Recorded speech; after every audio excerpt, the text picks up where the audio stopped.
Gus, ini saya baca-baca di media, sepertinya ada pendapat yang perlu Gus dan Habib kasih komen. Kira-kira bagaimana pendapat Gus Nuril terkait dengan adanya pendapat yang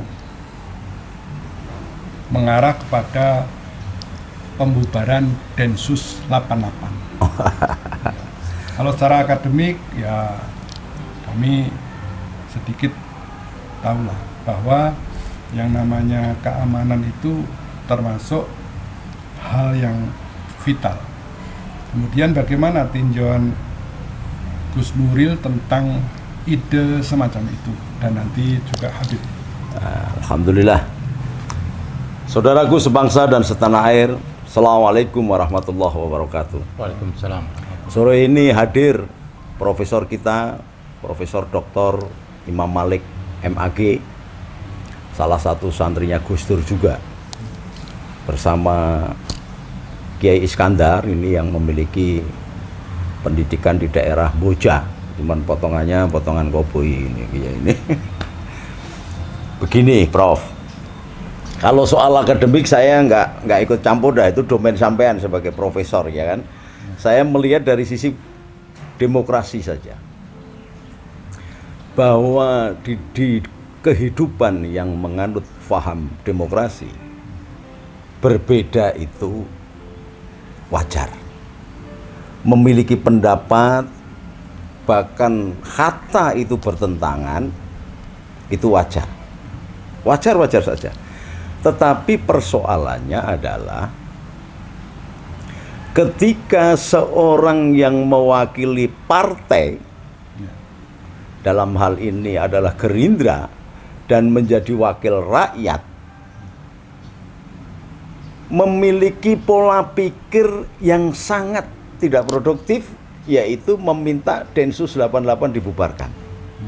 Baik, kenapa?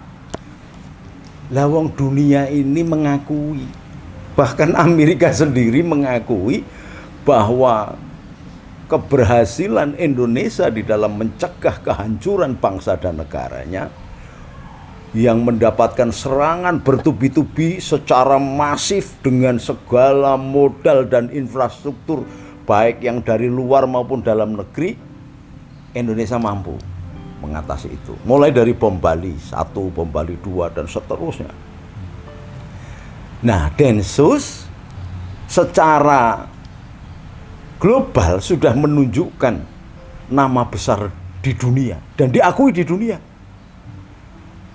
Rakyat Indonesia juga merasa tentram dengan adanya Densus 88. Bahkan saya sempat ngomong, seharusnya itu Densus 88 itu tidak dipimpin seorang irjen, tapi komjen, karena demikian pentingnya. Jadi saya setarakan seperti Kostrad gitu. Kostrad itu dipimpin seorang letjen bintang 3. Kenapa? Karena Densus 88 ini dengan pelan masif berhasil mengatasi. Kalau saja tidak ada Densus 88, barangkali Indonesia ini sudah porak-poranda, hancur. Karena apa? Yang namanya gerakan khilafah ini, gerakan Wahabi ini, gerakan Khawarij yang disponsori oleh baik yang berupa partai resmi atau partai tidak resmi seperti PKI Arab, HTI, FPI itu demikian menggalang kekuatan, memasuki setiap ASN atau pegawai negeri di setiap departemen, menerobos, menyusup, membina, menggalang mulai prajurit sampai jenderal. Sampai jenderal loh, Prof. Jadi ini lebih hebat lagi. Kalau dulu PKI jenderal dibunuh, ini jenderal dirangkul untuk membunuh sesama jenderal. Luar biasanya. Dan itu bisa diatasi dengan pelan. Nah, kalau rakyatnya merasa tentram dengan Densus 88, negara juga bagus. Seorang Fadlizon harusnya sadar bahwa menjadi wakil rakyat dan pemimpin bangsa ini untuk melaksanakan amanat penderitaan rakyat. Amanat penderitaan rakyat itu goal nation-nya adalah keadilan sosial bagi seluruh rakyat Indonesia. Untuk mencapai goal nation itu dibutuhkan stabilitas nasional, pandangan wawasan Nusantara dan wawasan ketahanan nasional. Nah, kalau seorang wakil rakyat yang pangkatnya tinggi kok tidak menyadari itu, saya jadi heran. Sebenarnya Mas Fadlizon ini wakil PKI Arab, wakil Wahabi, wakil Khilafah, atau partai nasional yang di bawah bendera Gerindra. Ini Mas Prabowo harusnya memberikan teguran kalau memang masih menggunakan etika di dalam berpolitik. Sebelum membahas etikanya dulu, bahwa yang namanya untuk mencapai keadilan sosial itu dibutuhkan perjuangan, maka setiap pemimpin nasional itu harusnya menyadari bahwa yang namanya ketahanan nasional, hankam rata, ketentraman, keadilan sosial bagi seluruh rakyat Indonesia itu hanya bisa dilakukan ketika ada stabilitas nasional.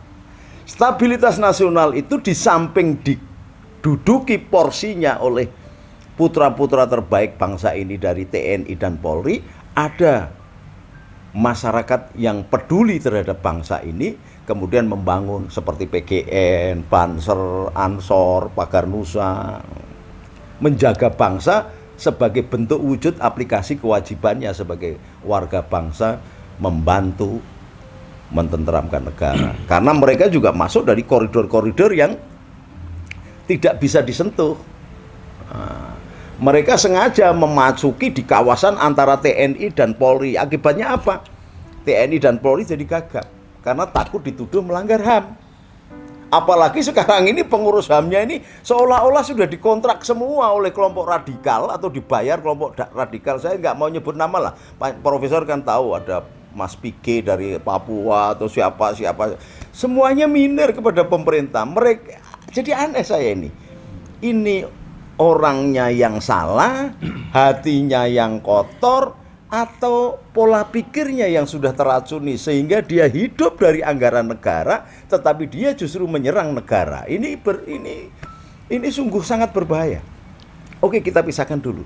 Seorang Mas Fadlizon sebagai wakil rakyat, dia harusnya menyadari konsep ketahanan nasional. Konsep ketahanan nasional itu bagaimana? Konsep hamkan rata itu bagaimana? Saya jadi nggak yakin kalau dia itu paham bahwa negara ini akan tetap tegak dan kokoh apabila mampu menangkal segala tantangan, ancaman, hambatan, dan gangguan.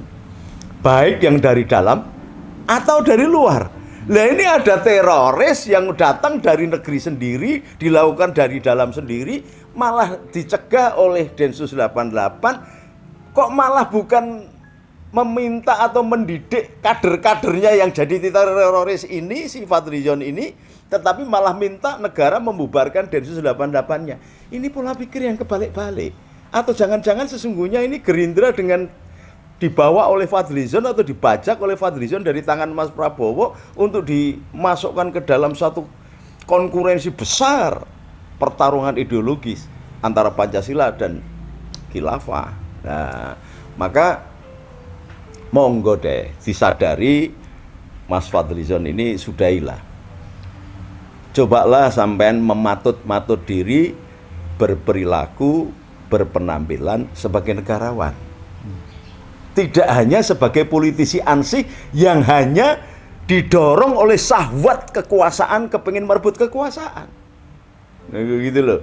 Sehingga ada responsibility, tanggung jawab dia sebagai wakil rakyat yang menerima gaji besar dari rakyat, menerima ini dari rakyat, dan semuanya itu adalah negara. Sehingga sesungguhnya DPR dan eksekutif atau legislatif dan eksekutif dan yudikatif itu adalah trias politik ya. Trias politik itu adalah anggota trimasketir, gitu loh. Maksud kalau meminjam terminologi Eropa dulu ya kan. Jadi satu untuk semua, semua untuk satu. Nah ini kan enggak, ini saling membokong sehingga berkesan seolah-olah DPR ini mengkhianati eksekutif dan mengkhianati. Kalau ada rembuk dirembukkan, kan ada forum DPR dengan eksekutif. Nah, Densus 88 itu di bawah kewenangan Polri. Harusnya kan dirembuk dengan bagus sehingga tidak muncul di permukaan seolah-olah ini pemerintah tidak berjalan dengan benar. Sehingga harus dibubarkan dan sebagainya. Untuk alasan apa ketika seseorang atau institusi melakukan penegakan hukum dan mencoba menciptakan kondisi yang kondusif terhadap bangsa dan negara ini sehingga bisa melahirkan stabilitas. Kalau stabilitas tercapai akan melahirkan rasa simpati, dorongan magnetik datangnya investor. Kalau ada investor maka akan muncul produktivitas. Kalau ada produktivitas maka kesejahteraan rakyat ini akan terjamin, pengangguran terkurangi, kriminalitas terkurangi, semuanya jadi happy. Ini kok ada wakil rakyat yang kelasnya pemimpin nasional justru berpikir kebalikannya. Siapa sesungguhnya Fadlizon ini?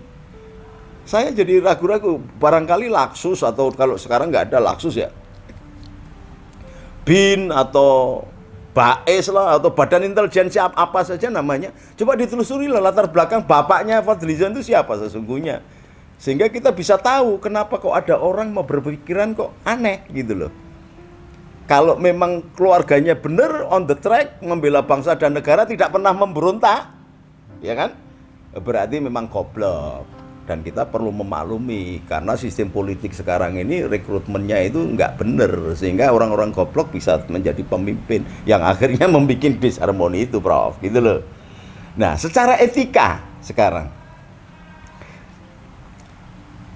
Fadlizon bisa memanggil dulu Densus 88, memanggil Mabes Polri sesuai dengan protap atau tidak, on the track apa tidak, melanggar HAM apa tidak, ada buktinya apa tidak.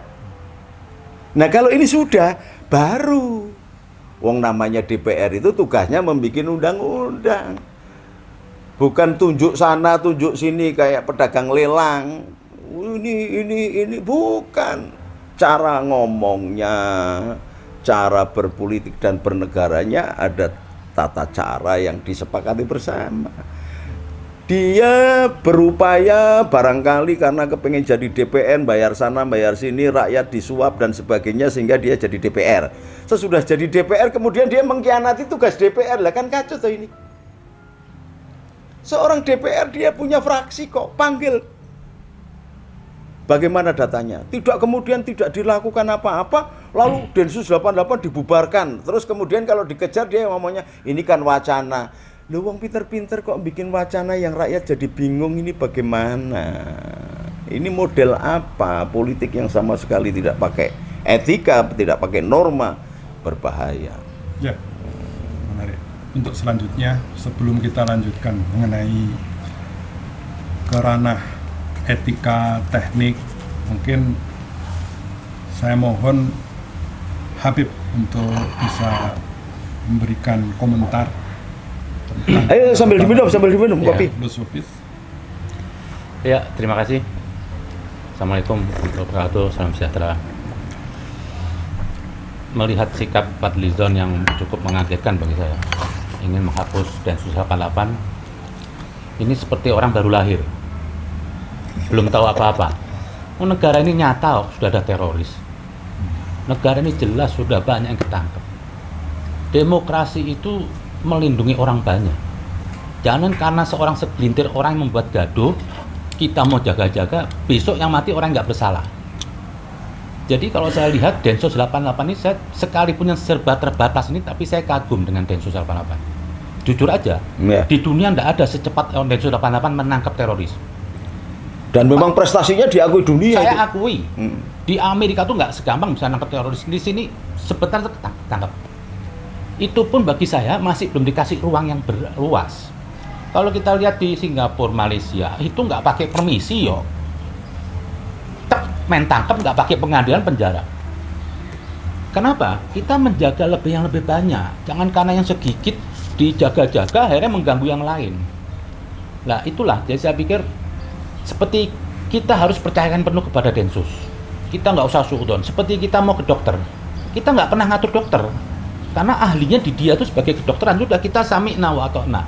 Begitupun dengan Densus, kita nggak usah inilah, percayakan penuh pada Densus. Terlalu ikut campur lah ya. Terlalu ikut campur lah. Saya pikir ini Fadlizon ini bukan wakil rakyat lah.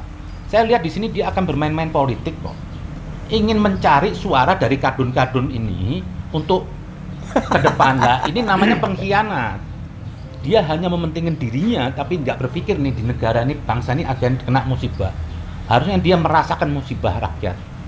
Jadi kondisi seperti Densus kita harus, kalau perlu apa? Bagi saya pemerintah apa? Kasih ruang lebih luas. Percayakan penuh pada mereka. Karena negeri ini mandi diganggu. Negara mana sih nggak diganggu teroris? Kita juga diganggu kok. Kalau mau dibubarin Densus, sekalian bubarin aja presiden semua. Bubarin negeri, jalan masing-masing. Jadi ada wilayahnya, polisi penegak hukum, Densus menangkap. Dan ada kata pepatah Imam Ali mengatakan, kalau dengan kasih sayang tidak bisa merubah seseorang, mensikapi keras dengan kekerasan itu kelembutan. Jadi terkadang menembak itu tuh suatu kelembutan sebelum dia menembak orang lain. Atau berbuat dolim yang lebih besar. Ya Prof, iya, gitu. memasang orang yang nggak bersalah nanti kena.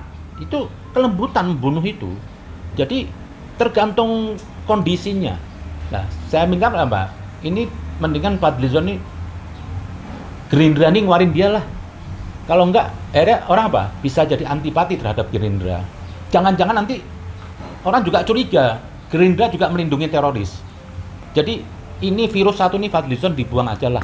Saya dukung seperti sikap santunnya Dasko, Ketua Gerindra. Itu yang enak dipandang, bekerja untuk rakyat. Nggak ngoceh aja, nggak nyinyir seperti Fadlizon. Itu aja mungkin tambahan dari saya. Terima kasih. Ya. Untuk selanjutnya, marilah kita tunggu ngopi bersama Gus Nuril dan Habib. Dan untuk bagaimana pandangan-pandangan para pemirsa, kita tunggu untuk acara ngopi berikutnya. Selamat sore. Wassalamualaikum warahmatullahi wabarakatuh. Waalaikumsalam warahmatullahi wabarakatuh.